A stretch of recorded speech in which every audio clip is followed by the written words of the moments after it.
All right, so you've heard Captain Scott Knoll talk on the podcast about sometimes maybe if there's a lot of bait, maybe if there's a lot of confusion, so to speak, you got to give them something different, something that looks a little bit different, something that has maybe a different profile, whatever it may be.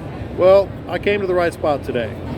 How about that? That's Mark Nichols right there from DOA Lures, and you've caught probably more trout than the vast majority of people on the planet.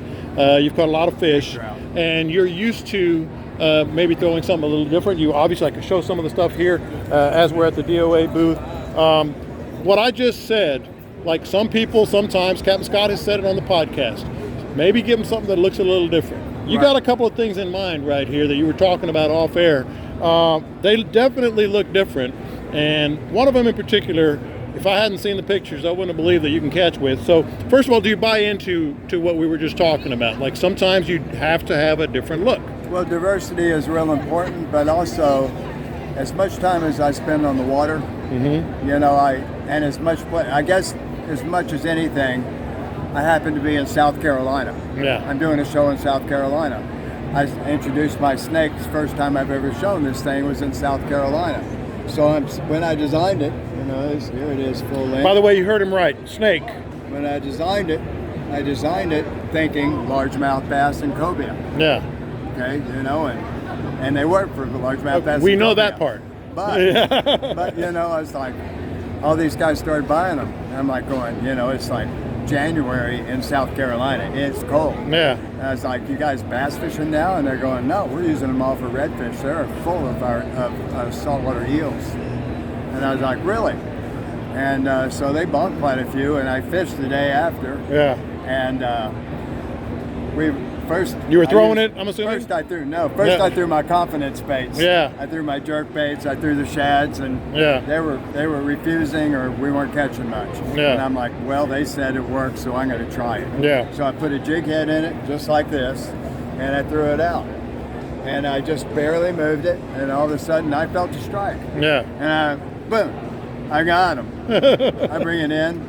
He just ate 2 inches off the tail. Yeah. Because I felt the strike. Yeah. So I just throw it back out. Boom.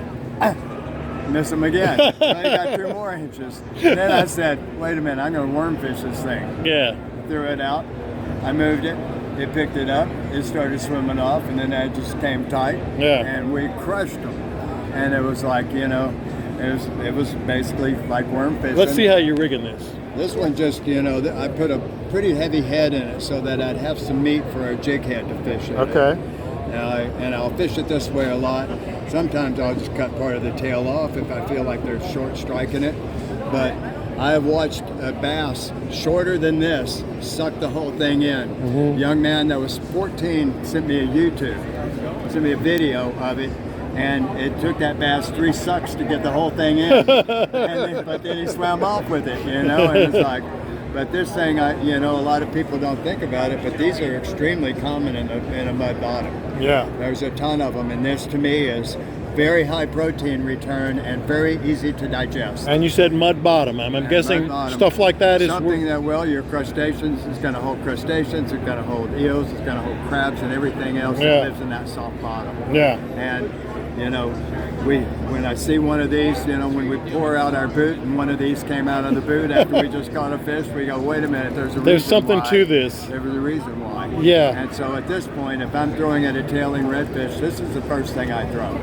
I can move this in an inch and the tail goes like that. Yeah. So very little movement gives it a ton of action. Yeah. So I can swim it up and let it fall, and the tail's going to do like they go crazy. Now, I'm sure you're getting, I always try to think for our listeners. I'm sure you occasionally get the, yeah, right. Yeah. Yeah, sure. right, sure. You know, you're just trying to sell a lure. Right. But I've seen the pictures. In fact, I'll go over here real quick, and you can see right there. Oh, it's legit. Oh, it's humbling to me because I'll design something for something, you know. I make a bait called the Tough Guy. All of a sudden, we're selling 2,000 a year. All of a sudden, I get a call from the Christmas Islands. They order 5,000. I'm like, what are you doing with these things? They buy 10,000 at a time, and they're using them strictly for yellowfin tuna. Yeah. I'm like, this is a pinfish, you know. Yeah. I literally froze a pinfish and cast the mold off of them. Yeah. But they say it's a perfect size of a butterfish. Okay. And now we're selling to all the islands around there. We had a gentleman here yesterday, and we sold him. That's what he was doing. Yeah. And because they're using them, and I'm like going, yellowfin tuna, that silhouette is crazy. What about trout? At any rate, I can fish it this way. We saw the big trout. Yeah. Trout as well. And we can also, I can put a screw lock on it just like this. And now, I can swim it. My bass guys will buzz it on the surface quite a bit. Yeah. I really like working it near the bottom. We make a pinch weight I can put on here. Very shortly, we're going to have 3 different sizes of weighted weights that we're putting on it. Because during COVID, I went ahead and bought all my own, my smelter, my spin caster, and then learned to make the stuff myself. Yeah. And so that is probably off the bottom. You took the head off of that because of the screw. Right. Yeah. I just wanted a real short piece, and this works great. How do you work that? Just I drag it? I dredge it. Don't work it. I do like to have a small lead on it so it'll hit the bottom. Yeah. And then I just dredge it. Yeah. Yeah. Now this I don't one need to move it real fast. This one here, I got to give Captain Scott credit. You know how it's always dangerous giving Scott credit because his head blows up. The ego. Yeah, we all know about that. But he turned me on to this, gave me a couple of them. I've been using the heck out of this. You talk about a different profile. Explain the thought process behind this. The PT7, by the way. Yeah, PT7. We'll discuss its reason why name some other time. But I wanted to make a weedless topwater for a long time. Yeah. And when I design stuff, I'll work on it, and I just got, pissed off. That's fine. Because I just wasn't happy with the way it was performing. Yeah. And so I went away from it. A year later, I'm working on something else, and I go, I could put some closed cell foam in that thing, make it slightly larger. And then I made one, and it was longer, and that's great. And I was getting a lot of strikes, but I wasn't getting good hook sets because I couldn't get it in well. Yeah. So I finally ended up at this size. It's got a very tight walk. You can throw it with loose floating grass all day long, and it doesn't matter. Yeah. My largest bass I've ever caught with this, and I catch speckled trout with it, and I catch snook with it, and I catch redfish with it. And if you got redfish up in the grass or over on the other side of that oyster bar, you can chunk this over there. And just bring it over. Yeah. And this weighs a little over 5/8 of an ounce. It casts like a rocket. Yeah. It has no wind resistance. There's nothing on it. Oh, you can to slow cast. it I could attest to that. Yeah. And when I take people fishing on a humorous note, when we're fishing heavy structure, I tell them, no, you cast out that way first and see how far it goes before you try to go there. Right, exactly. And this thing will skip 50 feet under a dock. And one thing that we need to note, it's soft. Yeah. Yeah, it's a soft top water. It's got a rattle in the closed cell foam inside it. So it rattles, it walks, it's weedless, and it casts a country mile. Yeah. So this is fantastic. Obviously the different colors as well. But this thing, I'm not leaving here without a couple of these because I got to get some. I know a guy. But as far as the top water, big hook, obviously weedless as you talked about.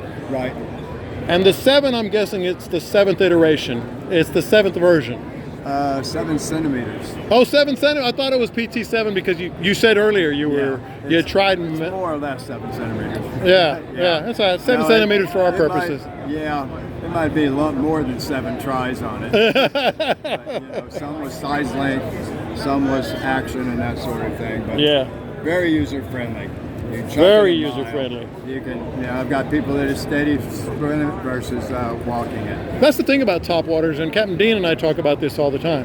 People always say, walk the dog, walk the dog. Right. It's different. I mean, you can almost do anything, 100%. Right? I've seen certain people, and I'm wanting to tell them that doesn't work that way. Yeah. And then they catch a fish, and I shut up. And it's interesting because a lot of times, like my wife has just gotten into fishing. Right. And she can throw a topwater and learn how to catch fish on artificials almost easier than anything else. Right. Because you can twitch it a little bit if you want. You can reel it in if you want. Yeah. And you'll see the strike. Right. So good work, man. I really appreciate you giving us some time here. I just love the diversity. Yeah. Our Cal series are cheap-ass lures. They're generic baits. Cheap-ass lures. But our things, like my Terrorize and the Bait Buster and the PT and the snakes are very unique to our product. Yeah. When I fish and I see something, I develop it. It's my pride of that. Yeah. Well, you should be. I enjoy it. That's our guy at DOA Lures, Mark Nichols, and I'm telling you, man, absolute fantastic fisherman. Appreciate his time. So there's a story here. When you want to give him a different look, give him a different look. You'd be surprised what works.